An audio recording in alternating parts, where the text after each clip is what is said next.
আয়াত ৩ লাইলাতুল কদরি খায়রুম মিন আলফি শাহর। অনুবাদ: লাইলাতুল কদর হাজার মাসের চেয়ে শ্রেষ্ঠ। তাফসীর: ১ নং ফুটনোটের বিবরণ। মুফাসসিরগণের অর্থ করেছেন, এ রাতের সৎকাজ কদরের রাত নেই এমন হাজার মাসের সৎকাজের চেয়ে ভালো। এ শ্রেষ্ঠত্ব সম্পর্কে বিভিন্ন হাদিসেও বিস্তারিত বলা হয়েছে।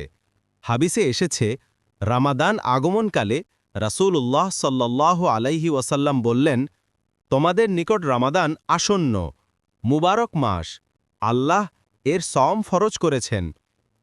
এতে জান্নাতের দরজাসমূহ খোলা হয়ে থাকে এবং জাহান্নামের দরজাসমূহ বন্ধ করে দেয়া হয়। শয়তানগুলোকে বেঁধে রাখা হয়। এতে এমন এক রাত রয়েছে যা হাজার মাস থেকেও উত্তম।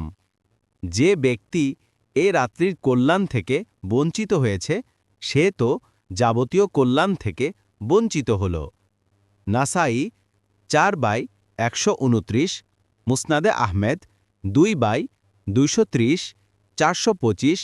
অন্য হাদিসে এসেছে, রাসূলুল্লাহ সাল্লাল্লাহু আলাইহি ওয়াসাল্লাম বলেছেন, যে কেউ ঈমান ও সওয়াবের আশায় লাইলাতুল কদর রাত্রিতে সালাত আদায় করতে দাঁড়াবে, তার পূর্ববর্তী সমস্ত গুনাহ ক্ষমা করে দেয়া হবে।